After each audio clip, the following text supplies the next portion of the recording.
স্রোতে নদী যেন হয়, ছলনার হাতছানি যতই আসুক, ছলনার হাতছানি যতই আসুক, পিছনে ফিরে সে তাকায় না, যাদের হৃদয়ে আছে আল্লাহর ভয়, তারা কবু পথ ভুলে যায় না। আল্লাহর প্রেম ছাড়া এই দুনিয়া কারো কাছে কোনো কিছু চায় না। Assalamu alaikum. Hello viewers. Welcome to Al-Manan National Academy. আল্লাহর পয়গম্বর হযরত মূসা আলাইহিস সালাম আল্লাহর জলিলুল কদর একজন পয়গম্বর ছিলেন। ওই হযরত মূসা আলাইহিস সালামের একদিন দাঁতের যন্ত্রণা শুরু হয়ে গেল।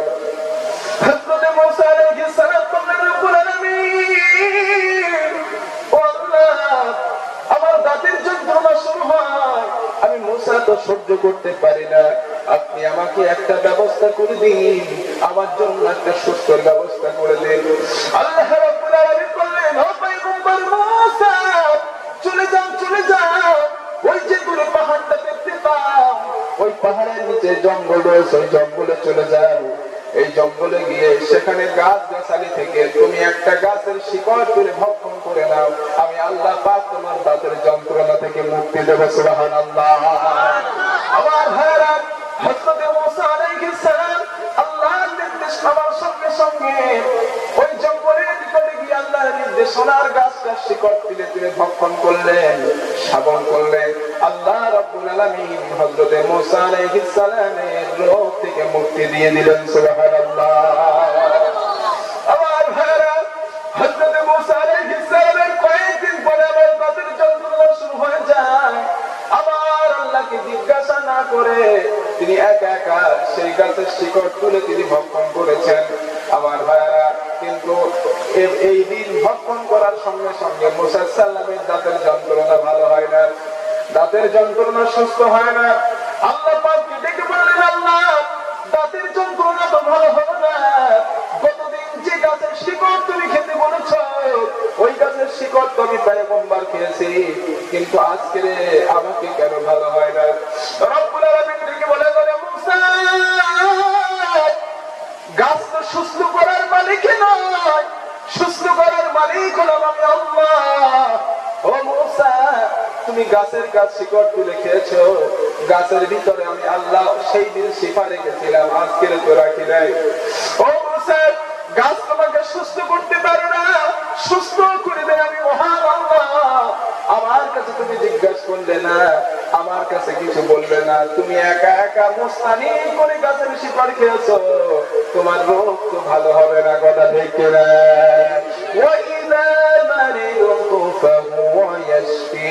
ওই আল্লাহ রোগ দেন, আল্লাহ শিফা দান। কথা ঠিক কিনা? وأيوب إذ نادى ربه أني مسني الضر وأنت أرحم الراحمين فاستجبنا له ونجيناه من الغم وكذلك ننجي المؤمنين. অসুস্থ হওয়ার পর আল্লাহর কাছে সাহায্য চাইলেন, মহান আল্লাহ তারা সাহায্য করলেন।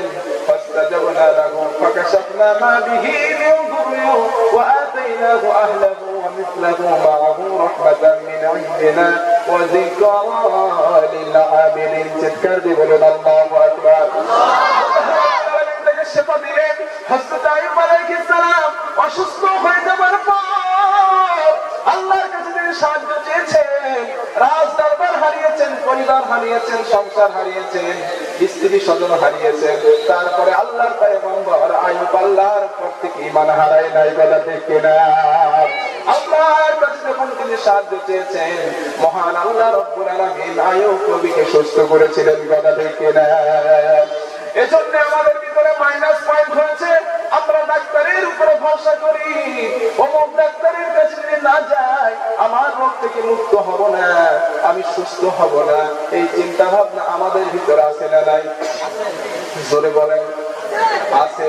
এই জন্য আল্লাহ পাক বললেন, আমার মুমিন বান্দা যখন কোরআন শ্রবণ করে, আমার মুমিন বান্দার ভরসাগুলি আমি আল্লাহর উপরে হয়ে যাই। সুবহানাল্লাহ। কোন সরকারের উপরে, কোন ডাক্তারের উপরে, কোন মাস্টারের উপরে, কোন এমপি মন্ত্রীর উপরে আমার মুমিনের ভরসা করা উচিত আছে না নাই? নাই। ভরসা করতে হবে কার উপরে? যারা বলুন আল্লাহর উপরে ভরসা করতে হবে। আর মুমিন যখন কোরআন শুনে ভরসা হয়ে যায় কার উপরে? যারা বলুন আলাইসাল্লাহু বিকাফিন আবদাহ, বান্দার জন্য আমার আল্লাহ যথেষ্ট। কথা ঠিক কি?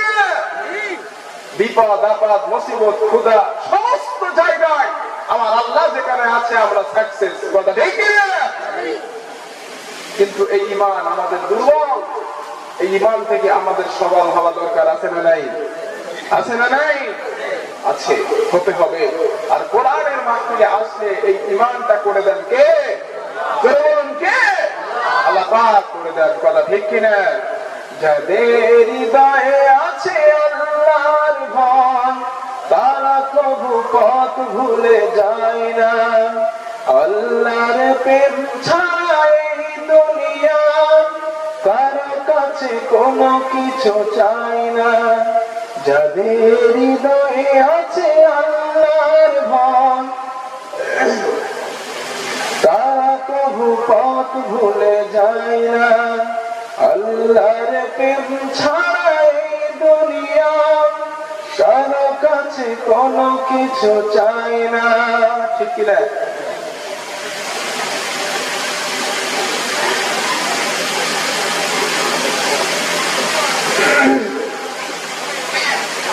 আল্লাহর উপরে ছাড়া আমরা কি কারোর উপরে ভরসা করতে পারি ভাই?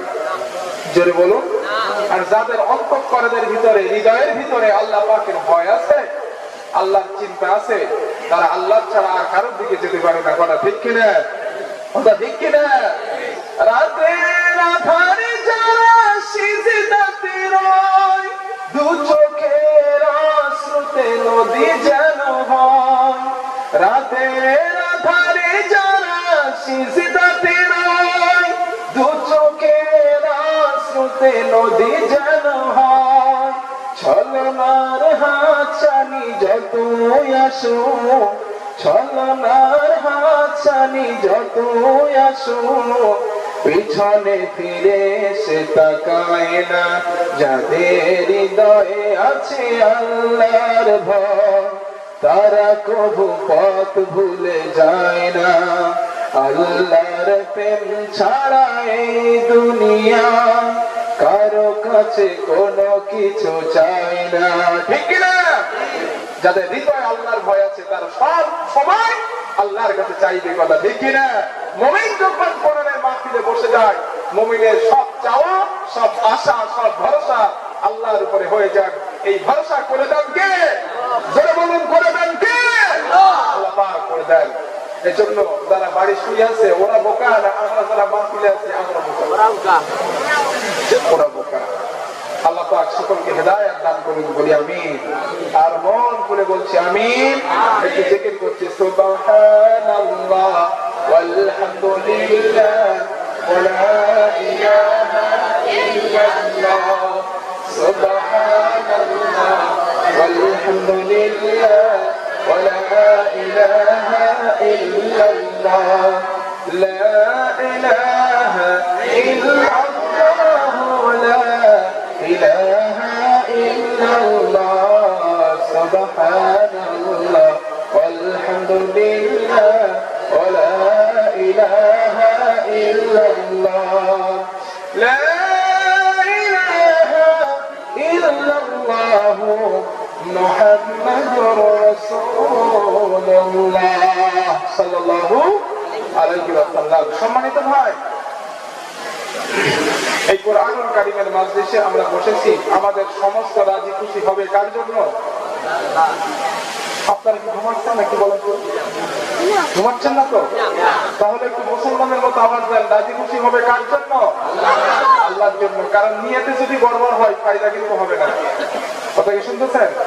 বুখারীর প্রথম বর্ণনা, ইন্নামাল আমালু বিন্নিয়াত, আও কামা ক্বালা নবী সাল্লাল্লাহু আলাইহি ওয়াসাল্লাম। আল্লাহ পাকের রাসূল বলেছেন, তোমাদের সমস্ত কাজ নির্ভর করবে তোমাদের নিয়তের উপরে। কথা ঠিক কিনা? অনেক হাজী সাহেব আছে, যদি নামের আগে আলহাজ না দেয় সে মানুষটা বড় বেজার হয়ে যায়। কথা ঠিক কিনা? আরে মিয়া, 1 লক্ষ 3 লক্ষ 4 লক্ষ টাকা খরচ করে হজ করছি, আর আমার নামের আগে আলহাজ দাম নাই, পয়সা নাকি আছে না নাই? আছে। প্রিয় ভাই, এই হজ মানুষকে দেখানোর জন্য, আল্লাহকে খুশির জন্য না মানুষকে দেখানোর জন্য? ধরে বলেন, মানুষকে দেখানোর জন্য এই হজ। আমি তাদেরকে বলি, হাজী সাহেব আপনি শুধু আলহাজ কেন বসাবেন? আপনি তো নামাজ পড়েন, আপনি আজ সালাত কেন বসান না? আপনি তো রোজা করেন, আজ সিয়াম কেন বসান না? আপনি তো যাকাত দেন, আজ যাকাত কেন দেন না? কথা ঠিক কিনা? এগুলো দেওয়ার দরকার ছিল কিনা? ছিল। শুধু দেয় আলহাজ, আলহাজ যদি না দেয় সে বড় বেজার হয়ে যায়। কথা ঠিক কিনা? আমার ভাইরা, আল্লাহর কোরআন যখন আপনি স্টাডি করবেন, মহান আল্লাহ পাকের বক্তব্য, ওয়াইদা ক্বালু ইলাস সালাতি ক্বালু কুসালা ইউরাউনান নাস। আল্লাহ রাব্বুল আলামিন কোরআনুল কারীমের ভিতর বর্ণনা করেন, ওয়া মা বান্দারা, সমাজের ভিতরে তোমরা পুরো মানুষকে দেখতে পাবা, তাদের সামনে যখন আমার কোরআন থেকে নসিহত করা হয়, বক্তব্য দেওয়া হয়, সরি আল্লাহ পাক বলেন সমাজের ভিতরে এমন কিছু মানুষ আছে যারা নামাজে যখন দাঁড়িয়ে যায়, নামাজ যখন পড়ে, কাহেলে চুস্তি অবস্থায় মানুষকে দেখানোর জন্য নামাজ পড়ে। আমি আল্লাহ পাককে রাজি এবং খুশির জন্য তারা নামাজ পড়ে না। কথা ঠিক কিনা? আমার ভাইরা, এজন্য আপনারা সমাজের ভিতরে কিছু মানুষকে দেখতে পাবেন যারা নেতা শ্রেণীর মানুষ, সারা বছর মসজিদে যায় না, ভোটের সময় আসলে তাদের মসজিদের ফাঁক কাতারে পাওয়া যায়। কত বলে না কেন? ঠিক কিনা? এক নেতা সাহেব উজু করতেছে, সে তো নামাজের উজু জানে না। এক মুসল্লি উজু করে, তার পাশে উজু করে, মুসল্লি হাত ধোয়, নেতাও হাত ধোয়। মুসল্লি গালে পানি দিয়ে কুলি করে ফেলে দেয়, নেতা সাহেব তো দেখতে পায় না, ও সত্যি ও মনে করে পানি মনে হয় খেয়ে নিতে হয়। কথা ঠিক কিনা? সারা বছর মসজিদে পাওয়া যায় না, 2 ঈদ ছাড়া নামাজ পড়ে না, কিন্তু রোজার সময়, নামাজের সময় আসলে, ভোটের সময় আসলে মসজিদের পাঁচ কাতারে পাওয়া যায়। ও আমার ভাইরা, তার নামাজটা আল্লাহর জন্য না ভোট নেওয়ার জন্য? কথা বলে না কেন? ভোট নেওয়ার জন্য নামাজ, এই নামাজ আপনাকে জান্নাত দিতে পারে না। কথা ঠিক কিনা? যেহেতু আল্লাহ রাসূল বলেছেন, as-সালাতু মিফতাহুল জান্নাত, ও মানুষ তোমার নামাজ হচ্ছে জান্নাতের চাবি। কিয়ামত পৃথিবীর জমিনে আমরা তালা খুলতে গেলে যেমন আসল চাবির প্রয়োজন হয়, কিয়ামতের দিন জান্নাতের তালা খোলার জন্য আসল নামাজের দরকার আছে না নাই? জোরে বলেন, আছে না নাই? অবশ্যই আসল নামাজের দরকার আছে। এজন্য আল্লাহ রাসূল বললেন, ও মানুষ নামাজটা পড়ো আল্লাহর জন্য, সিজদাটা করো আল্লাহর জন্য। যদি তোমার সিজদা আল্লাহর জন্য হয়ে যায়, তাহলে এই জান্নাতের চাবি নিয়ে, নামাজ নিয়ে জান্নাতে প্রবেশ করিয়ে দিবেন কে? আমার ভাইরা, অন্য হাদিসে আল্লাহ রাসূল বলেন, as-সালাতু মি'রাজুল মুমিনিন, মুমিনের নামাজ হচ্ছে মেরাজ। মানুষ যখন নামাজে সিজদায় চলে যায়, আল্লাহ আর মুমিনের মাঝখানে কোনো পর্দা থাকে না। সুবহানাল্লাহ। আল্লাহ পাক বলেন, উসজুদু ওয়াক্তারিব, ও গোলাম তুমি আমাকে সিজদা দাও আর আমি আল্লাহর নিকটবর্তী হয়ে যাও। আমার ভাইরা, মানুষ যখন সিজদায় পড়ে আল্লাহর কাছে কিছু চায়, আল্লাহর কাছে সাহায্য চায়, মানুষের চাওয়াটা কমপ্লিট হয়ে যাবে, আল্লাহর দিকে দেরি হবে না। সুবহানাল্লাহ। আল্লাহর রাসূল বলেছেন, মানুষ যত দোয়া কবুলের যত সময় রয়েছে, সব থেকে ভালো সময়, মারাত্মক সময় হচ্ছে নামাজের সিজদা। মানুষ যখন নামাজের সিজদায় পড়ে আল্লাহর কাছে কিছু চায়, আল্লাহ পাক তাকে ফিরিয়ে দেয় না। সুবহানাল্লাহ। আল্লাহর কোরআন যখন আপনি স্টাডি করবেন, 20 নম্বর পারা, প্রথম নম্বর সাফা, প্রথম সাফা ভিতর আল্লাহ পাক বলেন, মান ইউজিবুল মুদতারা ইযা দাআহু ওয়া ইয়াকশিফুস সুআ ওয়া ইয়াজআলুকুম খুলাফাআল আরদ। আল্লাহ রাব্বুল আলামিন বলেন, আমার বান্দারা, তোমরা যখন রোগগ্রস্ত হয়ে পড়ে, ব্যাধিগ্রস্ত হয়ে, অসুস্থ হয়ে তোমরা যখন গভীর রাত্রে তাহাজ্জুদের নামাজ পড়ে আমি আল্লাহকে ডাকো, পৃথিবীর কোন মন্ত্রী তোমার ডাকের সাড়া দেয় না, পৃথিবীর কোন সরকার তোমার ডাকের সাড়া দেয় না। আমি আসমানের মালিক, আমি জমিনের মালিক, আমি তোমার মালিক, আমি আল্লাহ পাক তোমার এই কষ্টের ডাকের সময়ের সাড়া দিয়ে থাকি। সুবহানাল্লাহ, লা ইলাহা ইল্লা আনতা সুবহানাকা ইন্নী কুনতু মিনাজ জালিমিন। ফাস্তাজাবনা লাহু ওয়া নাজ্জায়নাহু মিনাল গাম্মি ওয়া কাযালিকা নুজিল মুমিনিন। আল্লাহ রাব্বুল আলামিন বলেন, ও মা বান্দারা, যখন তোমরা মুসিবতে পড়ে আমার মুমিন বান্দা আমি আল্লাহকে স্মরণ করে আমাকে ডাকে, আমার মুমিন বান্দার সাহায্য করাটা আমি আল্লাহর জন্য ওয়াজিব হয়ে যায়। লিল্লাহি তাকবীর। তাহলে আমাদের নিয়তটা যদি আল্লাহর রাজি এবং খুশির জন্য হয়, আমাদের জীবনটা জান্নাতি বানিয়ে দিবেন কে? আল্লাহ। বলুন, নামাজকে বলো না কাজ আছে, কাজকে বলো আমার নামাজ আছে, ঠিক কি না? কিন্তু আমরা কি বলি? নামাজকে বলি কাজ আছে, আর কাজকে বলি নামাজকে বলে যে আমাদের কাজ আছে, তোমার পরে করতেছি। কথা ঠিক কি না? নামাজকে বলো না কাজ আছে, কাজকে বলো আমার নামাজ আছে। নামাজ বিহীন পরপারে কি জবাব দেবে তুমি প্রভুর কাছে? নামাজকে বলো না কাজ আছে, কাজকে বলো আমার নামাজ আছে, ঠিক কিনা? যেহেতু আল্লাহ রাসূল বলেন কিয়ামতের ময়দানে সর্বপ্রথম আল্লাহ রাব্বুল আলামিন মানুষকে হিসাব নেবেন, বান্দারে নামাজ পড়েছি কিনা, নামাজ কমপ্লিট তোমার হয়েছে কিনা। আল্লাহ রাসূল বলেন কিয়ামতের দিন মুসিবতের সময় যদি কোন উম্মতের কোন মানুষের নামাজ কমপ্লিট হিসাব দিতে পারে, 99% ওই মানুষটা জান্নাতে যাওয়ার ব্যবস্থা হয়ে যাবে। সুবহানাল্লাহ।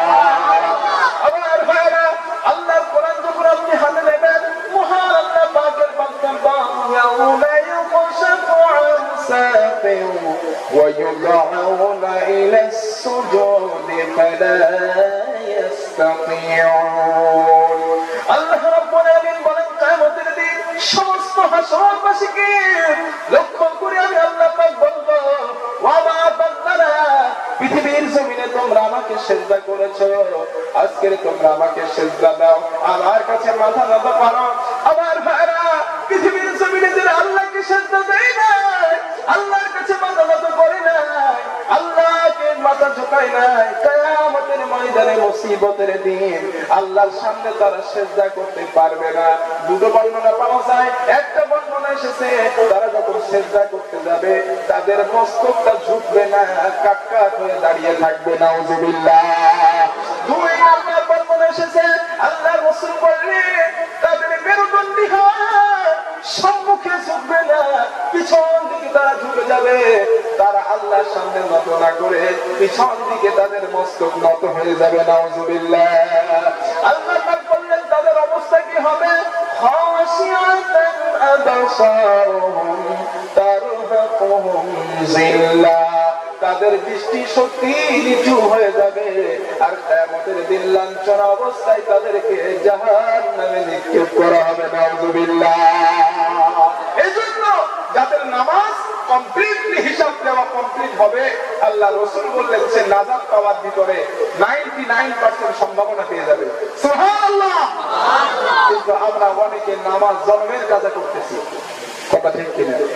আবার বলতেছি জান্নাতের ফার্স্ট কাপের যাবো আমরা, আছে না নাই? নামাজ ছাড়া জান্নাতে যেতে পারে এটা কোনোদিন ইম্পসিবল হবে না, এটা ইম্পসিবল, কোনোদিন সম্ভব না।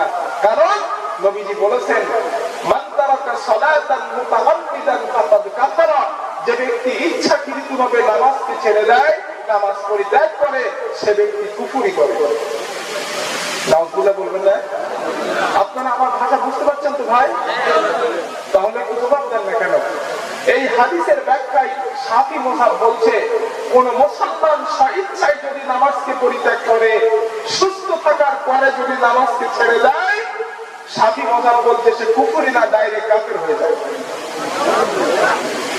আর আল্লাহ জাহান্নাম বানিয়েছে কাফেরদের জন্য, কথা ঠিক কিনা? সরে বলেন।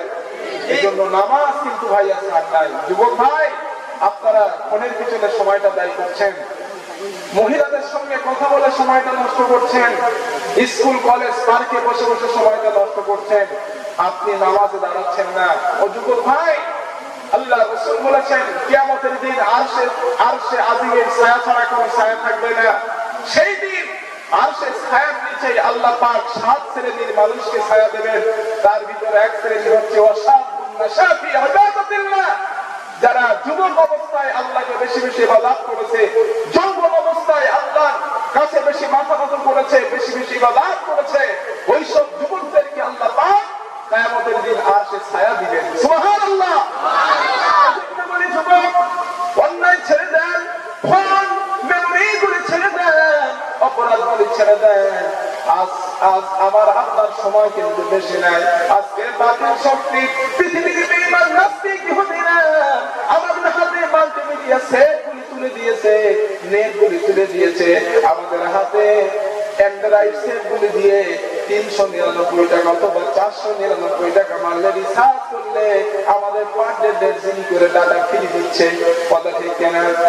আর যদি সেই ডাটা ইউজ করার পরে কোন মানুষ সঙ্গে সঙ্গে কোন খারাপ সিনের কথা সেখানে উল্লেখ করে দেয়, সার্চ করার সঙ্গে সঙ্গে খারাপ চিন্তার সামনে চলে আসে, কথা ঠিক কিনা? যুবক ভাই কথা বলুন।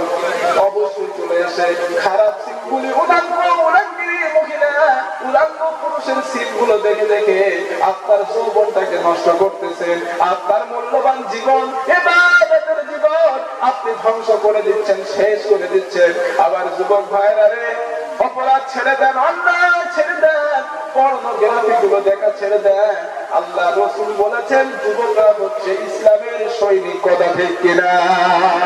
আমার যুবক ভাই, বাতিলের কাছে মাথা নত করবেন না, বাতিলের কাছে মস্তক ঝুঁকাবেন না, আল্লাহর মসজিদে চলে যান, অপরাধ ছেড়ে দেন, পর্নোগ্রাফি গুলো দেখবেন না, যাদের ফোনে আছে ডিলিট করে দেন, আর নেটে সার্চ করে দেখবেন না। আল্লাহ পাক আপনাদের প্রতি খুশি হয়ে যাবে, কথা ঠিক কিনা? অনেক যুবক আছে তারা বলে, হুজুর আমার কাছে রিপোর্ট এসেছে যে হুজুর আমরা তো পর্নোগ্রাফি গুলো দেখা ছাড়তে পারছি না। এরকম যুগ আছে না নাই? জোরে বলে। তারা চেষ্টা করে যে আমরা পর্নোগ্রাফি গুলো আর দেখবো না, আমরা এটা পরিত্যাগ করবো, ছেড়ে দেবো, কিন্তু ছাড়তে পারে না। আমি যুবক ভাই আপনাদের নিয়ে একটা মেসেজ দিচ্ছি, একটা টিপস দিচ্ছি, যারা অপরাধযুক্ত সিনগুলো দেখা থেকে বিরত থাকতে পারছেন না, আমি তাদেরকে এই মেসেজটা দিচ্ছি, এই টিপসটা আপনারা আমল করবেন তো ইনশাআল্লাহ? করবেন না যুবক? করবেন। আপনাদের হাতে যে মাল্টিমিডিয়া সেট গুলো আছে, ওগুলো বড় সেট, ঠিক কিনা? পুরো স্ক্রিন। এখন ওই স্ক্রিনের উপরে আপনি লিখে রাখবেন, বাংলাতে হোক, এসএমএস হোক, যে ভাষা আপনি বোঝেন ওই ভাষায় লিখে রাখবেন, আল্লাহ আমাকে দেখছে। কি বললাম? আল্লাহ আমাকে দেখছে। আপনি যখন খারাপ চিন্তা সম্মুখে আসবে, আসার আগে আপনার নজর পড়ে যাবে ওই লেখাটায়, আল্লাহ আমাকে দেখছে, ঠিক কিনা? যখনই আপনার সামনে এই কথা চলে আসবে, আল্লাহ আমাকে দেখছে, আপনার ঈমান যদি ভিতরে একটু থাকে, আপনার ভিতরে ভয় এসে যাবে যে আল্লাহ আমাকে দেখছে, এই চিন্তা আমি দেখবো না, কথা ঠিক কিনা? হাদিস শরীফের ভিতরে এসেছে যুবক, যারা খারাপ সিন দেখতে অভ্যস্ত, যারা পর্নোগ্রাফি গুলো ছাড়তে পারে না, আল্লাহ রাসূল বলেছেন কিয়ামতের দিন আল্লাহ পাক তাদের চোখের ভিতরে জাহান্নামের আংশিক ঢুকিয়ে দেবেন। নাউযুবিল্লাহ। কেন আপনি দেখতেছেন?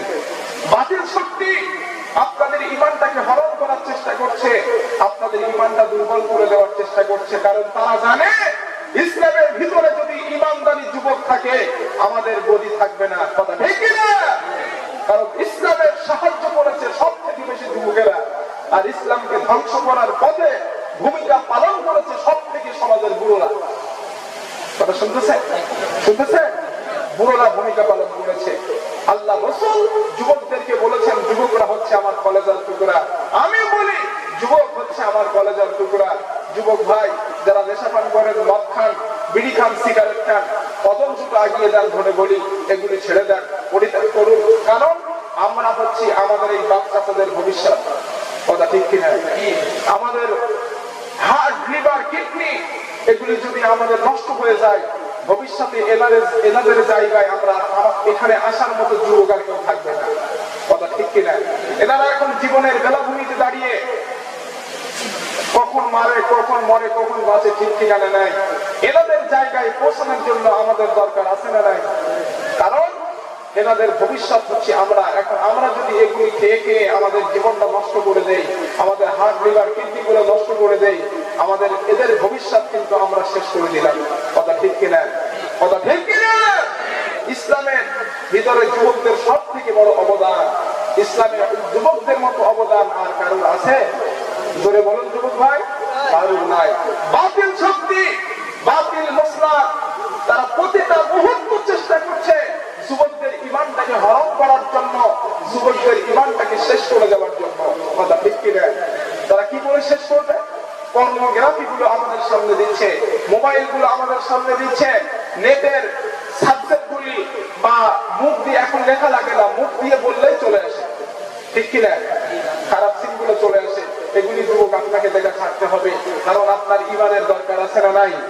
আছে না নাই? আমার যুবক ভাইয়েরা, একটা ইতিহাস শুনিয়ে দেয় ঈমানটা মজবুতের জন্য।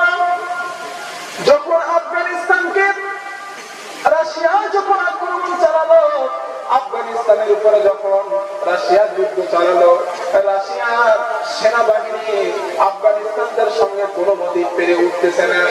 আমার যুবক ভাইয়েরা, ওই রাশিয়ার সেনা সুন্দরী সুন্দরী নারীদেরকে বললেন, ও সুন্দরী নারীরা, আফগানি যুবকদের তাঁবুর ভিতরে চলে যাও, তাদের তাঁবুর ভিতরে গিয়ে তাদের সঙ্গে জেনা ব্যভিচারিতে লিপ্ত হয়ে যাও। যদি তাদের সঙ্গে জেনা করতে পারো, তাহলে তাদের ঈমানটা মজবুত হবে, দুর্বল হবে, তাদের ঈমানটা মজবুত হয়ে যাবে, তাদের ঈমানটা শেষ হয়ে যাবে। তোমরা তাদের সঙ্গে জেনায় লিপ্ত হয়ে যাও। গভীর রাত্রে রাশিয়ার সুন্দরী সুন্দরী নারী আফগানিস্তানের ঈমানদারী যুবকদের তাঁবুর ভিতরে চলে আসলো, এসে বলল, ও আফগানি যুবকেরা, তোমরা আমাদের সঙ্গে জেনায় লিপ্ত হয়ে যাও, আমাদের সঙ্গে তোমরা ব্যভিচারী করো, আমরা তোমাদেরকে সোনার টাকা উপহার দেব, তোমাদের মনের খায়েশ মিটে যাবে, তোমাদের চাহিদা ইচ্ছা মিটে যাবে। ও যুবক, আমাদের সঙ্গে জেনায় লিপ্ত হয়ে যাও। আমার ভাইরা, রাশিয়ার ওই মহিলাগুলি রিটার্ন যখন রাশিয়ায় চলে গেল, রাশিয়ার যুদ্ধ সেনা তাদেরকে লক্ষ্য করে বললেন, ও সেনারা, ও নারীরা, রাশিয়ার যুবক, আফগানিস্তানের যুবক তোমাদের সঙ্গে কি ব্যবহার করেছে তোমরা আমাকে শোনাও। সেই নারীরা কি জবাব দিয়েছিলেন সেদিন? ইতিহাস সাক্ষী।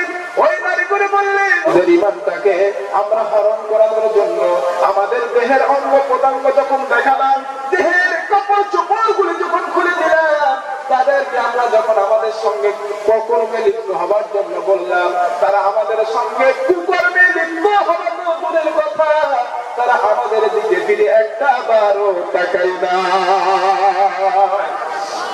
যুবক ভাইরা, সেই দিন রাশিয়ার যুক্তরাষ্ট্র নায়ক বললেন, আমার সেনারা, আজকের থেকে যুদ্ধ খোলস করে দাও, রাশিয়ার আফগানের যুবকদের সঙ্গে আমরা পারবো না।